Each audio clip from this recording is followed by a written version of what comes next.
And I also want to ask you about the chairmanship. You're vying to be chair of the Homeland Security Committee. Right. What made you decide to put your hat in the ring there, and what's your take on kind of where things stand? All right, I've been on Homeland Security, the Homeland Security Committee since I got here in the 117th. I am the chair of a subcommittee. I've been that for 2 years. I've been a chair of a subcommittee on transportation and TSA. And also my experiences before I got to Congress. I was a firefighter, I was a city manager, county commissioner, mayor of Miami-Dade County, and as mayor of Miami-Dade County, I was also the sheriff of Miami-Dade County, emergency manager for Miami-Dade County, and ran a lot of the transportation infrastructure of Miami-Dade County. So I know, I come from an operational background, and this is an operational department. Now I'm a legislator, and I think what I've learned here in the last 5 years will help me a lot to be a good chairperson of that committee. I have some other colleagues that are running, all good people, and so I obviously think I'm the best qualified, but they're all really good people.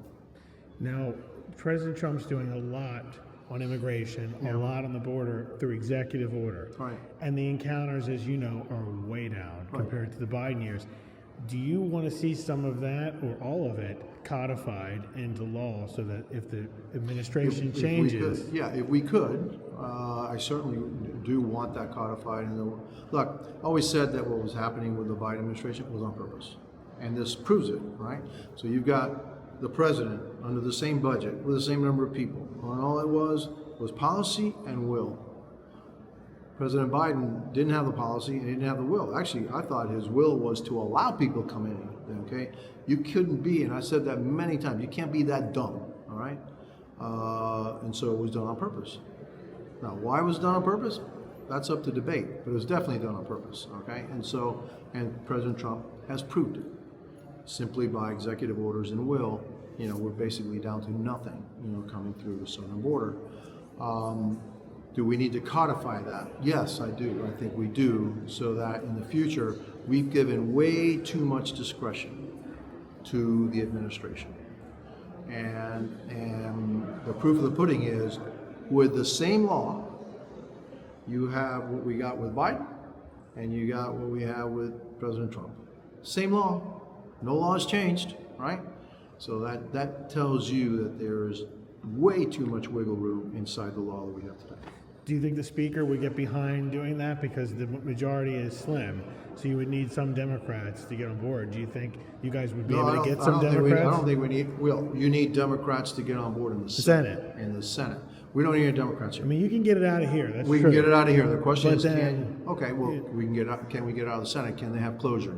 You're going to need 7 senators to flip, right?